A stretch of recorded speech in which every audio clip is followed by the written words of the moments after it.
indéniable. Ce qui reste de plus remarquable dans l'œuvre d'Einstein, c'est la théorie de la relativité générale. Quelqu'un d'autre aurait pu trouver la théorie restreinte à sa place. Mais la théorie de la relativité générale aurait très bien pu ne jamais être découverte sans lui. C'était tellement inédit, tellement différent de tout le reste en science. Il est vraiment allé au fond des choses. C'est en ce point qu'il est semblable à Newton. Il ne s'est pas contenté de découvrir une nouvelle théorie, il a découvert un nouveau langage. On peut évoquer un vrai joyau mathématique qui ne ressemblait à rien de déjà vu. Pour les astrophysiciens d'aujourd'hui, Albert Einstein n'est autre qu'un nouveau Copernic, un Kepler, un Galilée de l'univers. En 1924, depuis l'observatoire du Mont Wilson, on aperçoit pour la première fois de nouvelles galaxies situées au-delà de notre Voie lactée. 5 ans plus tard, l'astronome américain Edwin Hubble recueille les premières informations sur le fait que l'univers est en expansion. Plus notre regard se porte loin, et plus nous nous plongeons dans le passé, jusqu'aux origines de l'univers. Albert Einstein a ouvert les portes d'un nouvel univers qui n'est ni éternel ni statique, mais dynamique et évolutif. Ce n'est que longtemps après sa mort que le bien fondé de la théorie de la relativité générale sera reconnu.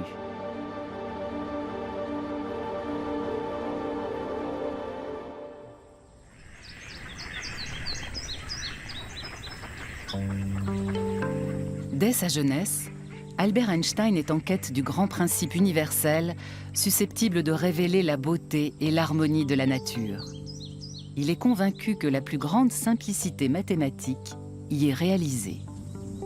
Cette intime conviction sera le fil conducteur de son œuvre scientifique jusqu'aux dernières années de sa vie.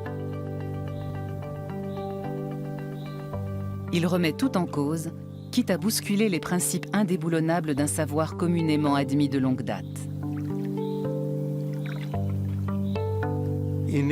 Au départ, on ne savait pas grand-chose sur la jeunesse d'Einstein. Les 30 premières années de sa vie étaient une zone d'ombre.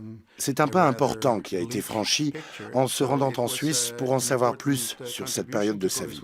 À la bibliothèque de l'école polytechnique de Zurich, on est tombé sur une lettre du directeur de l'Institut adressée à un des mentors d'Einstein. En substance, il y était écrit qu'autoriser les enfants, aussi surdoués soient-ils, à entrer à l'université n'était pas une bonne idée. C'est comme ça qu'on a mis la main sur le premier document attestant que le génie du jeune Einstein avait été détecté de bonne heure. Pourtant, rien de tel ne transparaissait à sa naissance. Quand Albert Einstein vient au monde en 1879 à Ulm, ville située dans le sud de l'Allemagne, ses parents sont frappés par la taille hors norme de sa tête. Le simplet, c'est le surnom que lui donne son institutrice qui a été engagée pour son éducation. L'enfant a des accès de colère incontrôlables et il tarde à parler. Il a du mal à articuler mots et phrases intelligiblement. Le musée Einstein, intégré au musée d'histoire de Berne, retrace pas à pas l'évolution d'un génie en herbe. La vie du jeune Albert commence par une enfance plutôt ordinaire et protégée, aux côtés de sa sœur de 2 ans, sa cadette. Ses parents, Hermann et Pauline, viennent tous les deux de la Souabe en Bavière. Albert Einstein prend leur accent souabe et imite leur dialecte, qui le suivra jusque dans son exil américain.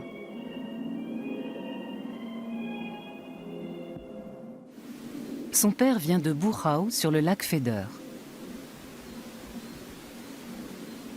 La famille d'Albert Einstein incarne l'histoire de la communauté juive d'Europe centrale.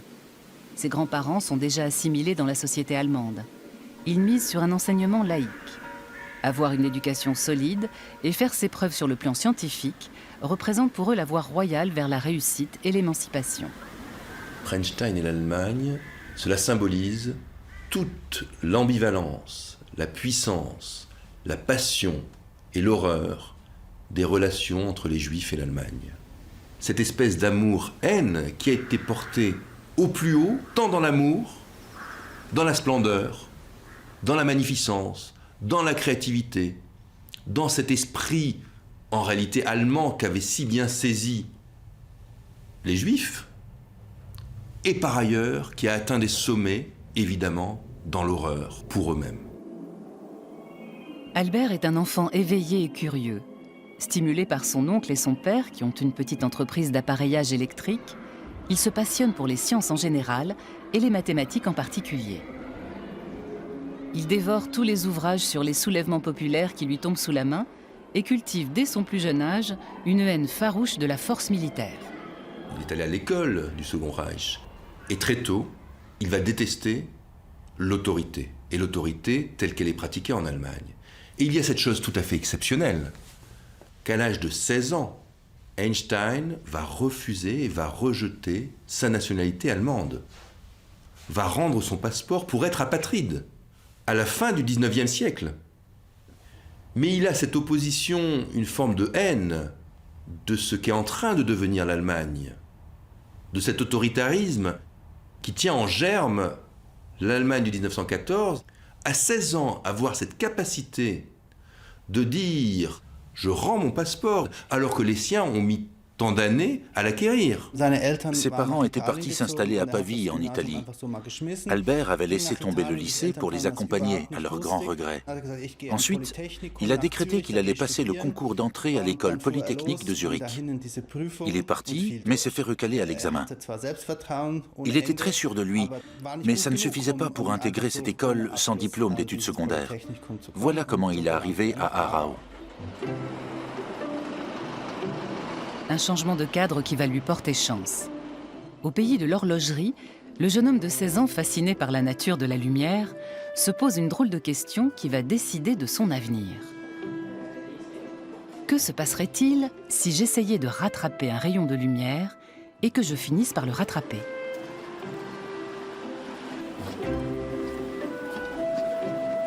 Un esprit très libéral règne dans le lycée du canton qu'il fréquente. Les enseignants encouragent leurs disciples à penser par eux-mêmes, ce qui fait forte impression sur lui. Les matières scientifiques sont mises à l'honneur dans cet enseignement. Le lien étroit entre l'électromagnétisme et la lumière le rattrape.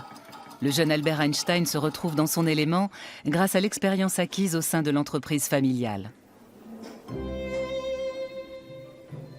C'est dans la ville suisse d'Aarau qu'est née la légende d'un Albert Einstein bien piètre élève. Il s'agit en fait d'un malentendu. Peu de temps avant le passage du baccalauréat, le système de notation change. Au lieu du 1, c'est désormais le 6 qui est la meilleure note. Albert Einstein, à qui on a par la suite volontiers prêté une réputation de cancre, obtient en fait les meilleurs résultats de son année. La seule copie d'examen qui laisse à désirer est sa rédaction en français, qui porte sur ses projets d'avenir.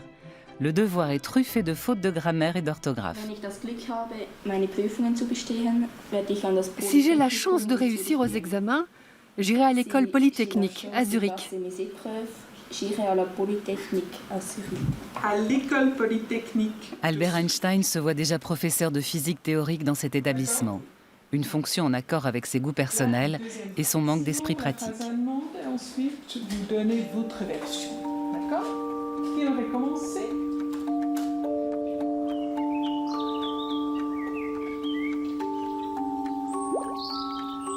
Albert Einstein aime expérimenter avec des pensées légères. Dans sa démarche, il privilégie la curiosité enfantine, la connaissance par les sens et l'imagination. Il pense que son esprit insoumis le conduira à de nouvelles découvertes et devient un virtuose des petites expériences de pensée.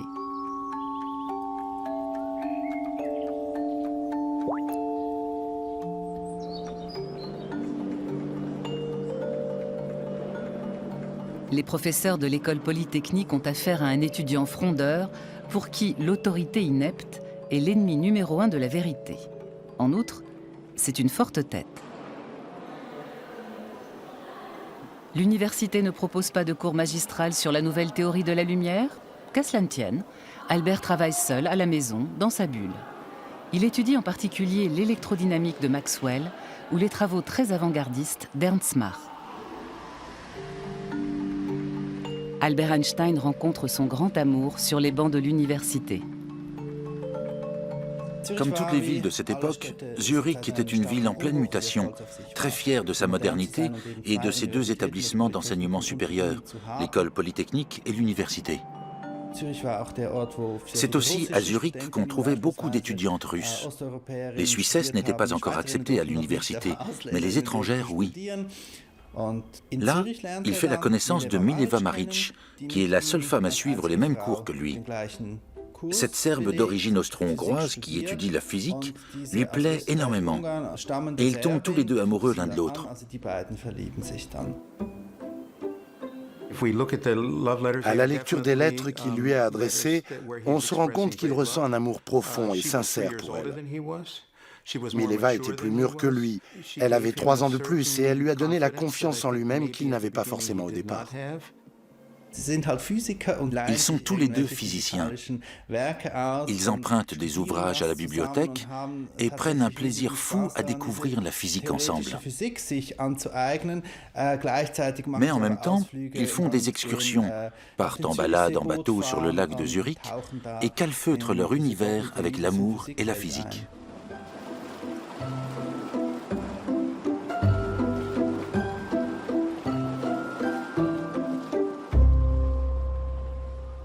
À Zurich, Albert Einstein trouve un cercle d'amis sur lequel il peut compter et dont il saura se faire aider sans le moindre scrupule dans les temps difficiles. Marcel Grossman a rendu de fiers services à Einstein. Il le dit expressément dans son autobiographie, ou plutôt dans sa nécrologie, selon le terme qu'il emploie dans le journal du collège. Il confie qu'il sèche les cours, qu'il joue au hockey au cours de ses 2 premières années d'études. Mais il pouvait toujours s'en remettre aux notes que Grossman prenait méticuleusement pendant les cours. Il les a qualifiées de « bouées de sauvetage ».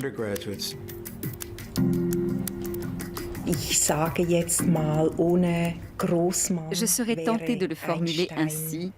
Disons que sans Grossman, il n'y aurait jamais eu d'Einstein. Grossman était vraiment un étudiant modèle à côté d'Einstein, qui était, lui, très épris de liberté et toujours un peu décalé. Il négligeait les travaux pratiques et avait même écopé d'un avertissement pour manque d'assiduité aux cours.